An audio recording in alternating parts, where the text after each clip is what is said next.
Ya Rabbi Mustafa babil maqasidana waghfir lana ma madha ya wasi'al karami. Ya Rabbi Mustafa babil maqasidana waghfir lana ma madha ya wasi'al karami. Kazzahri fi والمغرب في شرف والبحر في كرم والدهر في همم. يا ربي المصطفى بلغ مقاصدنا واغفر لنا ما مضى يا واسع الكرم. كأنه وهو فرد في امتلاءهم في أشكال حين تلقاه وفي خاشمي. يا ربي بالمصطفى بلغ مقاصدنا واغفر لنا ما مضى يا واسع الكرم. كأنما اللؤلؤ المكنون في صدف من بعد ماء منطق منه ومبتسم. يا ربي بالمصطفى بلغ مقاصدنا واغفر لنا ما مضى يا واسع الكرم. لا تبا يعدل تربا بعضه طوبى لمنتصر منه وملتثم. يا ربي بالمصطفى بلغ مقاصدنا واغفر لنا ما مضى يا واسع الكرم. اللهم صل وسلم وبارك عليه وعلى آله. أعوذ بالله من الشيطان الرجيم. بسم الله الرحمن الرحيم. الحمد لله رب العالمين وبه نستعين وعلى أمور الدنيا والدين والصلاة والسلام على أشرف الأنبياء والمرسلين سيدنا وحبيبنا وشفيعنا ومولانا محمد صلى الله عليه وسلم أجمعين. قال الله تعالى سبحانك لا علم لنا إلا ما علمتنا إنك أنت العليم الحكيم. رب اشرح لي صدري ويسر لي أمري واحلل عقدة من لساني يفقهوا قولي. قال المصنف رحمه الله تعالى به ونفعنا به وبهم في الدارين آمين. Alhamdulillah wa syukurillah kaum muslimin muslimat, wabil khusus jamaah Masjid Darussalam, jamaah sholat maghrib. Alhamdulillah kita telah melaksanakan kewajiban kita baik yang wajib maupun yang sunnah. Mudah-mudahan amal ibadah kita senantiasa diterima oleh Allah Subhanahu wa taala dan diberi kekuatan untuk istiqomah melaksanakannya sampai akhir hayat kita. Mudah-mudahan akhir hayat kita husnul khatimah dan mendapat syafaat dari Rasulullah Muhammad sallallahu alaihi wasallam. Dan dengan barokah kita istiqomah dalam ibadah, insyaallah keluarga kita, rumah tangga kita Allah jadikan rumah tangga yang sakinah, mawaddah warahmah, anak yang soleh dan solehah. Apa yang menjadi niat kita, apa yang menjadi cita-cita kita, hajat-hajat kita senantiasa dimudahkan oleh Allah Subhanahu wa taala dan mendapatkan barokahnya. Amin ya rabbal alamin. Para jamaah sekalian, kita melanjutkan bahasan tentang keutamaan orang-orang yang melaksanakan zakat di dalam kitab Lisyarafil Ummatin sallallahu alaihi wasallam. Keutamaan umat Muhammad sallallahu alaihi wasallam. Kita semua mengetahui bahwa Islam mengajarkan bagi umatnya, bagi pemeluknya, di antara kewajibannya itu adalah melakukan zakat, mengeluarkan zakat harta. Apabila sudah istitoh, sudah punya kewajiban melaksanakannya dari harta yang sah yang dimilikinya, kemudian mencapai haulnya dan nisabnya, dan ini sangat-sangat bermanfaat bagi para fakir miskin, para du'afa, termasuk 8 golongan yang berhak menerimanya. Kita tahu bahwa Rasulullah bersabda, kadal faqru ayyakuna kufra, bahwa ternyata kemiskinan seseorang itu, kefakiran seseorang itu akan dapat menghantarkan kepada kekafiran, kepada kemusyrikan, bahkan kepada kemurtadan. Karena begitu pentingnya zakat yang harus dikeluarkan, sehingga sampai-sampai bermanfaat bagi para mustahiknya itu tidak sampai keluar daripada agama yang dianjaya Islam. Karena kita tahu bahwa di samping kewajiban secara batin, kita punya kewajiban secara zahir, yaitu memberi makan atau minum atau kebutuhan pokok dalam kehidupan seorang manusia. Maka beruntunglah bagi kita yang mampu menunaikan zakat itu, di samping menjadi amalan untuk mengantarkan ke dalam surga Allah Subhanahu wa taala, juga bermanfaat bagi orang-orang yang berhak menerima, wabil khusus para fakir dan miskin. Hadis yang diriwayatkan oleh Imam Ahmad ini disebutkan, Bismillahirrahmanirrahim, wa qad jaa rajulun ila Nabi sallallahu alaihi wasallam yuhbiru annahu dhu malin katsirin wa dhu ahlin, wa yaqulu akhbirni ya Rasulullah kaifa asna'u wa kaifa unfiqu. Faqala Rasulullah sallallahu alaihi wasallam tuhrizu zakata min maliki fa innaha tutahhiruka wa tasilu aqrabaika wa ta'rifu haqqal miskini wal jari was-sa'il. Diriwayatkan ada seorang laki-laki datang menghadap Rasulullah sallallahu alaihi wasallam, bahwa orang laki-laki yang menghadap kepada Rasulullah itu adalah dzu malin katsirin. Dia mempunyai harta yang cukup banyak, mempunyai kekayaan yang banyak. Maka orang itu berkata, "Wadu ahli yaqul, ya Rasulullah akhbirni, berikan kepadaku apa yang harus aku lakukan. Kaifa asna'u wa kaifa unfiqu, apa yang harus aku lakukan dengan harta yang banyak itu, ya, dengan harta yang banyak itu apa yang harus aku lakukan untuk diriku dan keluargaku." Maka Rasulullah SAW menjawab, "Tuhrijuz zakata min malika, keluarkanlah zakat dari harta kekayaanmu, karena zakat itu fa'inaha tuhratun tutahhiruka, karena zakat itu merupakan kesucian dan mensucikanmu. Wa tasilu aqrabaika, dan engkau harus menghubungi kerabat-kerabat famili. Engkau harus mengerti hak-hak orang miskin, hak-hak tetangga, dan harus mengerti pula hak orang-orang yang meminta-minta." Nah, di sini jelas bahwa fadilah zakat itu adalah untuk tuhratun tutahhiruka, membersihkan jiwanya, membersihkan hartanya dari harta-harta yang barangkali terselip, harta-harta yang subhan, ya, apalagi harta-harta yang haram. Tentu saja harta yang haram itu ya sangat madhar bagi dirinya. Ada harta yang terselip, ya, subhan antara halal dan haram. Sisi lain subhan itu lebih cenderung kepada keharaman. Maka siapa tahu, ya, ada harta kita yang terselip, sama dengan doa sholat duha itu, fa in kana haraman fatahhirhu, ya Allah, jika ada yang terselip rezekiku itu haram, fatahhirhu, maka sucikan, bersihkan. Nah, fadilah zakat itu seperti itu, ya. Karena di hadis lain disebutkan, sesungguhnya harta-harta yang dimiliki oleh seseorang kemudian tidak dikeluarkan zakatnya itu justru akan membelenggu dirinya dan menghantarnya kepada adab-adab neraka Allah Subhanahu wa taala. Ya, suatu ketika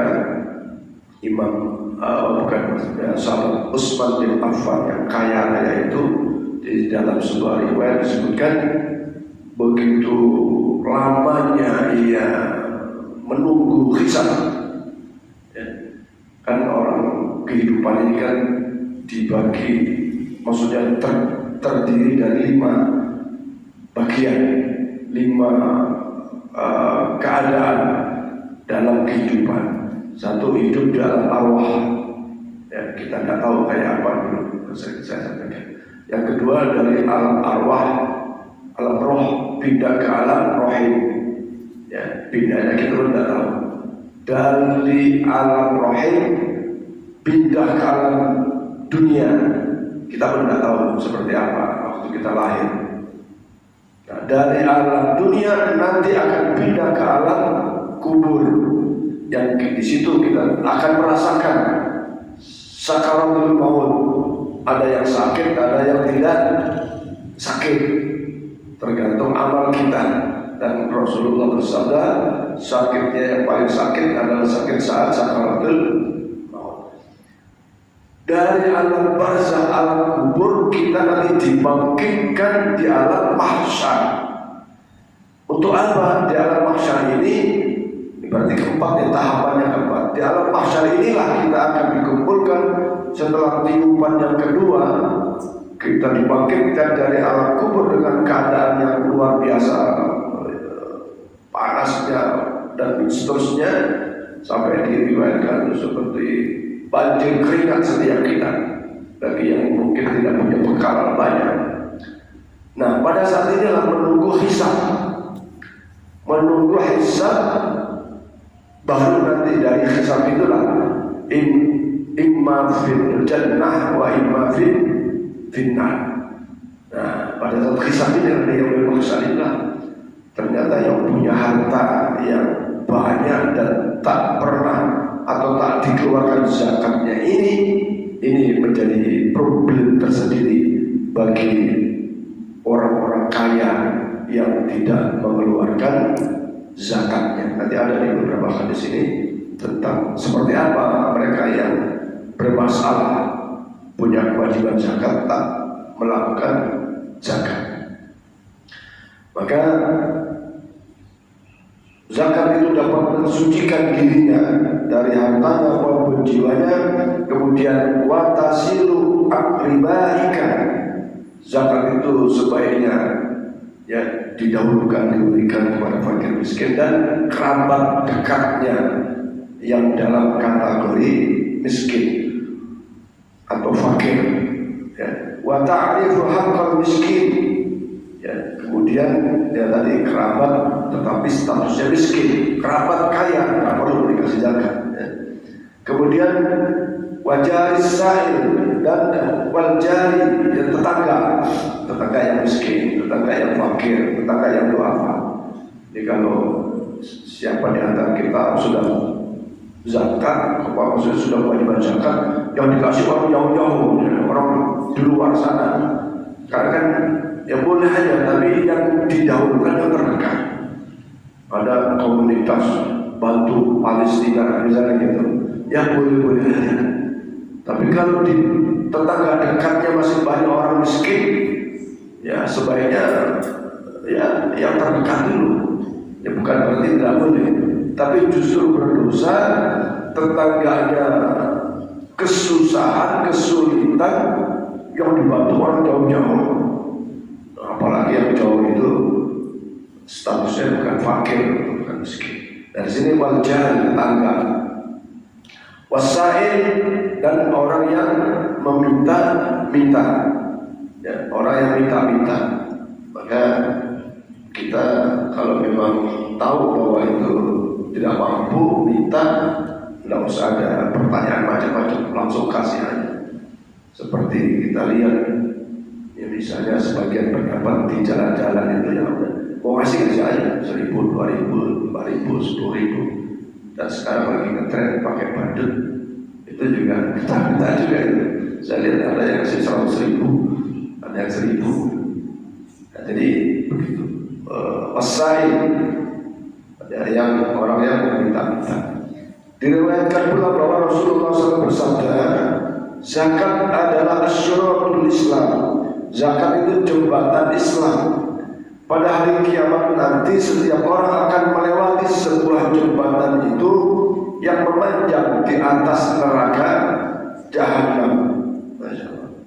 Nah, orang-orang yang pada waktu hidupnya sudah berkewajiban zakat tidak menunaikan zakatnya, maka ia akan mengalami keadaan yang sulit di atas jembatan itu, yang mana kalau jatuh, dia jatuh di neraka Jahannam. Sebaliknya orang-orang yang pada saat hidupnya di dunia sudah berkewajiban zakat dan mengeluarkannya, maka insya Allah dia akan diberi kemudahan di dalam melewati as-syirat, ya, as-syirat, siratal mustaqim, jalan yang lurus. Maksudnya siratal mustaqim itu maksudnya petunjuk agama Islam. Jadi syirat itu jembatan, tapi ini jembatan yang membentang pada saat yaumil mahsyar itu. Bagi orang-orang yang sudah berkewajiban zakat tidak menunaikannya, boleh jadi akan terjatuh di jembatan pada saat melewati jembatan itu, dan di bawah jembatan itu ada neraka Jahannam. Mudah-mudahan ya kita bisa menjadi muzaki, berarti kita kaya. Orang Islam harus kaya, kalau tidak kaya susah dibangun masjid, bangun pesantren, bangun sarana-sarana dakwah atau membuat kebaikan-kebaikan. Zakat adalah satu di antara 8 bagian di dalam Islam. Jadi Islam bukan hanya yang memang pokoknya ada 5 sebagai rukun Islam itu, tapi di dalam syariat Islam itu ada 8 bagian yang di dalam bagian-bagian penting itu salah satu di antaranya adalah zakat. Sebagaimana Rasulullah SAW bersabda yang diriwayatkan oleh Al-Imam Al-Bazzar, Al-Islamu thamaniyatu asbubin. Islam itu terdiri dari 8 perkara yang pokok. Yang pertama, Al-Islamu sahmun, ya. Islam itu bagian yang pertama adalah sahmun. Sahmun itu ya mengucapkan 2 kalimat syahadat. Kalau bahasa lain mengucapkan syahadatain, ya. Asyhadu an la ilaha illallah wa asyhadu anna Muhammadar Rasulullah. Kemudian wassalatu yang kelima adalah salat, ya. Zakatu berikutnya zakat, ya, zakat. Wassaumu puasa, wa hajjul baiti menunaikan haji, wal amru bil ma'ruf, ya. Di antara bagian 8 itu adalah amar ma'ruf, kemudian wan nahyu anil munkar, yaitu mencegah dari kemungkaran, wal jihadu fi sabilillah, wa qad khaba man la sahbalahu. Siapa yang mampu menunaikan ke-8 bagian di dalam pokok-pokok perkara Islam itu, maka sungguh ia akan punya bagian yang orang lain tidak punya, bagian kebahagiaan di dalam surga. Jadi di sini misalnya orang kaya tidak cukup hanya dengan zakat saja, tapi harus juga menunaikan sholatnya. Ya, kalau zakat saja tanpa sholat, ya tidak sepadan pahala zakat dengan dosa meninggalkan sholat. Kemudian dilengkapi juga dengan puasa, ya, zakat, sholat, dilengkapi dengan puasa. Kalau ada yang tidak dilaksanakan sebagai bagian dari rukunnya, keislamannya bisa dipertanyakan, ya. Kecuali ada hal-hal yang membuat dia dibolehkan untuk tidak sholat atau tidak puasa. Wa hajjul baiti, menunaikan ibadah haji. Kemudian wal amru bil ma'ruf. Nah, kita orang Islam punya kewajiban untuk amar ma'ruf. Nah, dalam hal amar ma'ruf ini mengajak kepada kebaikan, tentu saja tujuan atau sasaran utamanya adalah kepada diri sendiri. Ya, ibda' binafsik, mulai dari diri sendiri untuk mengajak kepada kebaikan. Ya, bahkan Allah berfirman, "Qu anfusakum," jaga dirimu. Nah, jangan melakukan kebaikan kepada orang lain, ternyata dirinya sendiri tidak melakukannya. Orang lain suruh sholat, tidak sholat. Nah, kemudian yang terdekat lagi keluarganya, ya, ku anfusikum wa ahlikum, teriak-teriak kesana kemari, ngajak jihad, ngajak istilah-istilah sekarang itu ngajak apa namanya pergerakan, ya. Pergerakan mengajak kebaikan. Tapi istrinya tidak sholat, dibiarin aja. Anaknya tidak sholat, dibiarin aja. Dan lain-lain. Ini kebalik. Padahal mengajak kepada kebaikan itu yang pertama pada dirinya sendiri, karena setiap diri punya kewajiban. Kemudian yang kedua pada keluarganya, ku anfusikum wa ahlikum, pada keluarganya. Maka insya Allah kita sudah menunaikan amar ma'ruf ini dengan buktinya. Ya, kita sendiri sholat, ngajak istri sholat, ngajak anak sholat, ngajak anak ngaji atau berbuat baik. Mudah-mudahan amar ma'ruf kita, termasuk bangun masjid, ini juga amar ma'ruf, mengajak kepada kebaikan. Wan nahyu 'anil munkar, mencegah kepada keburukan. Ini yang kadang-kadang berbeda-beda pola kita. Nahyu 'anil munkar, dan ini memang di dalam pelaksanaannya ada yang dengan kekerasan, ceramah dengan kekerasan, dengan kalimat-kalimat yang kalau heroik itu kan ada yang sifatnya memotivasi. Ini tidak mencaci, mencela. Padahal sifat dakwah itu harus sebagaimana Allah Subhanahu wa taala, ud'u ila sabili rabbika bil hikmah. Ya, berdakwalah ke jalan Allah itu, ajaklah ke jalan kebenaran itu bil hikmah, dengan bijaksana. Ya, ud'u ila sabili rabbika wal mau'izatil hasanah, dengan cara-cara yang baik, tidak justru menimbulkan kebencian atau fitnah dan lain-lain. Kemudian wajihatu fi sabilillah, jihad di jalan Allah. Nah, jihad di jalan Allah ini maksudnya adalah sungguh-sungguh di dalam melaksanakan perintah Allah, ya, yang utama ya, seperti tadi amar ma'ruf kepada diri sendiri, bagaimana diri ini bisa menunaikan kewajiban-kewajiban dengan baik, ya. Kemudian mencegah tentang keburukan-keburukan, termasuk jihad di sini fisabilillah, yaitu bersungguh-sungguh, jihad sungguh-sungguh. Tidak semua jihad itu bermakna al-qatlu atau perang, tapi sungguh-sungguh melaksanakan ibadah, melaksanakan perintah Allah itu juga termasuk jihad. Bagaimana kalau tidak sungguh-sungguh, nah mungkin kita bisa bangun malam tahajud atau bangun subuh, itu mesti sungguh-sungguh. Kalau nggak sungguh-sungguh, tidur lebih nyaman. Maka ada jihad. Bahkan disebut tahajud, disebut sholat tahajud itu adalah sholat yang diupayakan sungguh-sungguh dilaksanakan. Karena waktunya memang wal mustafirina fil ashar, yaitu pada saat-saat sahur. Ya, wal mustafirina, orang-orang yang mohon ampun kepada Allah, wal ashar, yaitu di waktu sahur, sepertinya malam yang terakhir. Kalau nggak sungguh-sungguh, susah, apalagi tidurnya nyaman, ada AC-nya, ada selimut tebalnya. Kalau nggak sungguh-sungguh, maka tahajud itu karena sungguh-sungguh mengerjakannya. Waktu khawla, dan sungguh sia-sia orang yang tidak punya bagian. Maksudnya orang Islam kalau syahadat sholat anda, puasa anda, haji zakat anda, kacau lah.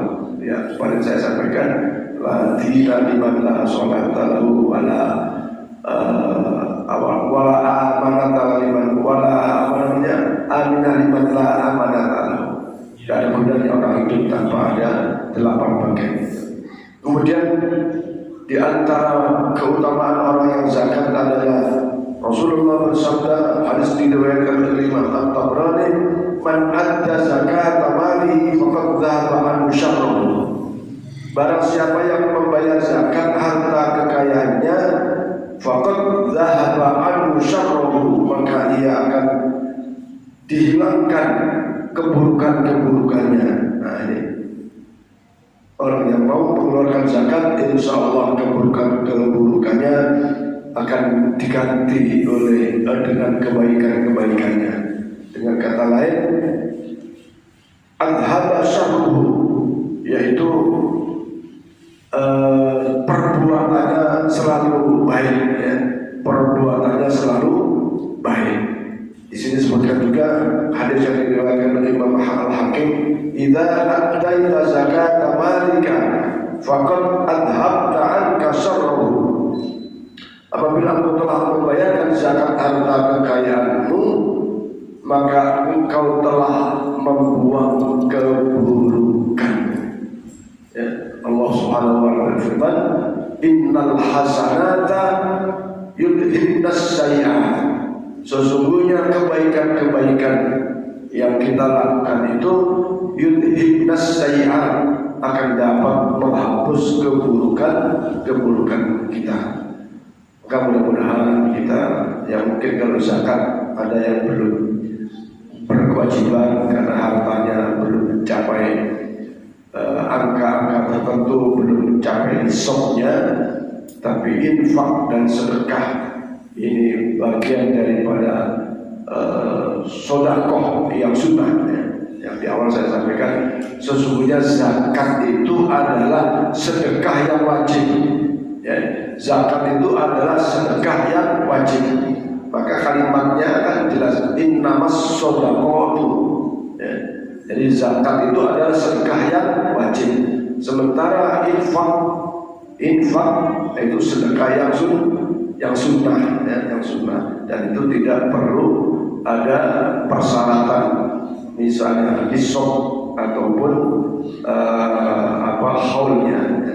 Kapan kita mau berinfak sedekah sunnah, kapan saja boleh, dan tak terikat dengan nilai-nilai yang harus dikeluarkan. Sementara zakat ada ketentuannya di dalam fikih, misalnya 2,5%, 5% dan seterusnya.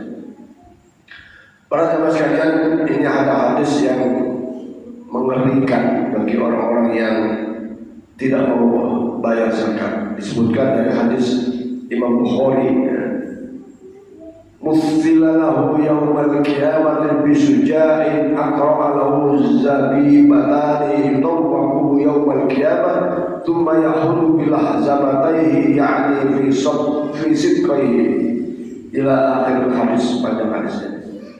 Bahwa harta yang tidak dikeluarkan zakatnya itu akan menjadi suja'in, menjadi ular yang sangat besar yang mempunyai 2 titik hitam di atas matanya.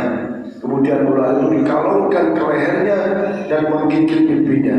Inilah aku harta yang kamu tumpuk-tumpuk itu.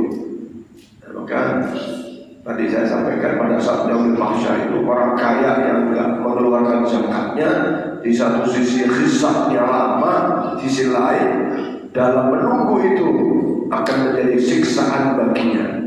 Maka Allah mengisahkan, Bismillahirrahmanirrahim, "Alhaakumut takatsur hatta zurtumul maqabir." Itu peringatan Allah Subhanahu wa taala bagi orang yang berlomba-lomba dengan harta kekayaan. Kalau tidak mau dikendalikan, hatta zurtumul maqabir, sampai mau mati pun masih mau numpuk-numpuk harta. Ada orang kayanya sudah minta ampun, kaya raya, masih pikir proyek ini, proyek itu, masih pikir bikin hotel ini, bikin hotel itu, ya gitu. Ya bahkan mau beli pulau, padahal ada yang kaya raya. Yang kaya raya itu kalau dia tua, hartanya banyak, bikin masjid yang banyak, bikin pendidikan yang banyak, itu banyak, termasuk bikin jalan dan seterusnya.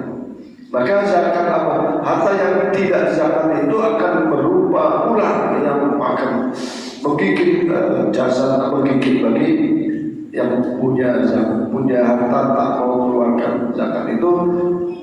Kemudian summa qala sallallahu alaihi wasallam wa yahsabanna alladziina yadkhuluna bima atahum Allahu min fadlihi wa khayrun lahum wa sharrun lahum sayuwaqquna ma ba'du yawmal qiyamah wa lillahi lahu samawati wal ardh wallahu bima ta'malun khabir. Dalam surat Ali Imran 180. Kemudian Rasulullah membaca ayat tadi, membaca surat tadi, surat Ali Imran 180, yang artinya sekali-kali janganlah orang yang bakhil dengan harta yang Allah berikan kepada mereka dari karunia-Nya. Dia menyangka bahwa kebakhilan itu akan baik baginya, dan sesungguhnya kebakhilan itu akan menimbulkan keburukan baginya dan akan dikalungkan lehernya pada hari kiamat itu dari harta itu berbentuk binatang-binatang yang sangat-sangat menyakitkan. Naudzubillah, naudzubillah. Mudah-mudahan kita yang berkewajiban dapat menunaikan zakat. Yang terakhir disebutkan di dalam hadis Imam Abu Dawud, At-Tabrani dan Al-Baihaqi, hasinu amwalakum bis-zakat wa dawu mardakum bis-sadaqah wastaqbilu amwajal bala'i bid-du'a wa tadarruh.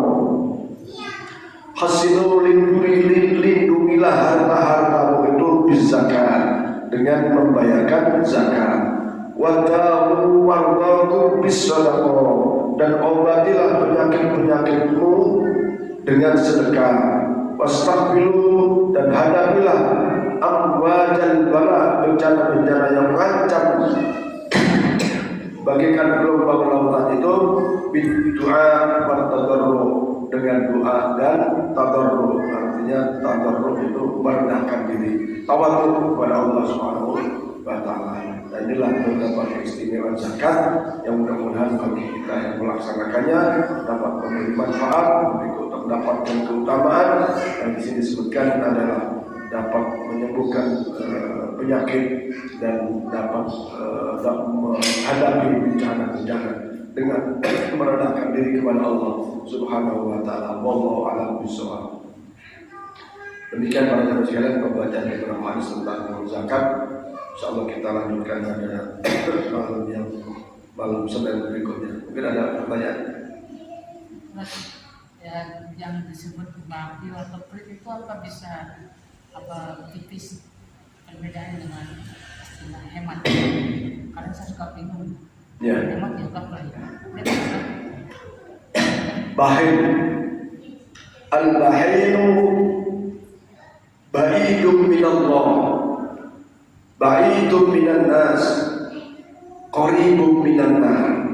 Bakhil itu, pelit itu jauh dari rahmat Allah, jauh dari manusia. Qaribun minan nar, dekat dengan neraka. Bakhil itu pelit. Atau apa pelit itu? Yang pelit itu dia punya kelebihan, tak mau memberikan infaknya. Ada orang minta, dia bisa ngasih, maka dia kalau nggak ngasih, dia pelit. Padahal punya ditanya, bakhil. Ya. Maka hati-hati. Ya. Di komplek misalnya, ada orang diminta sumbangan tak pernah mau. Ya, tak pernah mau, padahal mampu. Itu nanti orang nggak suka. Itulah yang baik itu minta hasil, akhirnya orang menjauhinya. Usah dekat sama dia lah, pelit gitu. Kan dari manusianya udah bisa menyebut keburukannya. Ya. Nah, maksudnya bakhil itu mampu memberi tapi tak mau memberi. Ya. Itu kesimpulannya. Sementara memberi itu kan tidak ada batasan, tidak harus 1 juta, tidak harus 1 miliar, 10.000 misalnya bisa nyumbang. Dan itu ba'idun minallah, akan jauh dari rahmat Allah. Ya. Allah lebih suka kepada hambanya yang menolong. Ya. Kita kan diperintah ta'awanu 'alal birri, tolong-menolonglah kalian kepada kebaikan. Ya kalau bisa nyumbangnya 10.000 ya 10.000, baru kali pelit. Tapi sama sekali nggak ada nyumbang, bicara gitu. Itu pelitnya bahasanya. Nah, bakhil itu. Nah, kalau misalnya punya uang 100.000, hari ini kebutuhannya 110.000, ya. Misalnya si A sebagai kepala keluarga harus beli beras, beli minyak, beli lauk. Tahu-tahu ada orang minta sumbangan, ya kan? Bagaimana tuh? Ya kalau mau nolak, tolak aja yang baik-baik. Jangan beli beras aja nggak bisa, ya nggak perlu gitu. Jadi, tapi kalau lebih dari itu, lebih dari kebutuhan, ya kalau nggak ngasih boleh. Ya, Sayyidina Umar suatu ketika menyerahkan harta seluruhnya kepada Rasulullah SAW. Ditanya, bagaimana besok? Ya besok urusan Allah dan Rasul. Nah kalau kita kan nggak mungkin bisa begitu, karena kita kan bahasanya kalau nggak ada duit nggak bisa makan. Ya kan ya, saya kan begitu. Nggak punya duit udah keburu gimana besok mau beli ya. Tapi kalau imannya mantap ya besok kita nggak tahu hidup apa nggak tahu kita. Tapi itu beda. Ya, jadi pasar sedekah aja kalau mau. Ya, tapi jangan sampai kebutuhan dari 100 disedekain semua, nanti anak kelaparan. Nah, itu bukan level kita. Ya, bukan level kita. Ya, kalau mau yang udah di aturan beli 5 kilo berasnya, karena ada yang sumbangan dan belinya 3 kilo aja bisa gitu. Yang penting hari itu bisa makan. Nah, itu baru nggak cuma beli, tapi masih beli banyak, sumbangan aja susah. Boleh gitu, boleh. Ya, saya kira itu. Wallahu a'lam bishawab. Al-Fatihah. A'udzubillahi minasyaitonir rajim. Bismillahirrahmanirrahim. Iyyaka na'budu wa iyyaka nasta'in. Shiratal mustaqim. Shiratal ladzina an'amta 'alaihim. Satu lagi Pak. Bagaimana kalau masih punya utang? Bagaimana hukumnya sedekah? Yang wajib bayar utang dulu. Sedekah belakangan. Sedekah niat kan? Ya. Hari ini ada sebuah masjid tapi punya utang. Mana yang didahulukan? Sedekah apa? Bayar utang. Bayar utang. Bayar utang dulu. Bismillahirrahmanirrahim. Alhamdulillah wassalatu wassalamu ala Rasulillah. Allahumma ighfir lana dhunubana wa li walidayna warhamhum kama rabbayana saghira. Allahumma zidna ilman nafi'a wa taqabbal rizqan wasi'an. Rabbana hab lana min azwajina wa dhurriyyatina qurrata a'yun waj'alna imama. Rabbana atina fid dunya hasanatan wa fil akhirati hasanatan wa qina adzabannar. Sallallahu alaihi wa Muhammadin wa ala alihi wasallam. Ala rabbika rabbil izzati amma yasifun. Wassalamu ala mursalin. Alhamdulillahi rabbil alamin. Allahumma shalli ala sayyidina Muhammad. Wassalamu alaikum warahmatullahi wabarakatuh.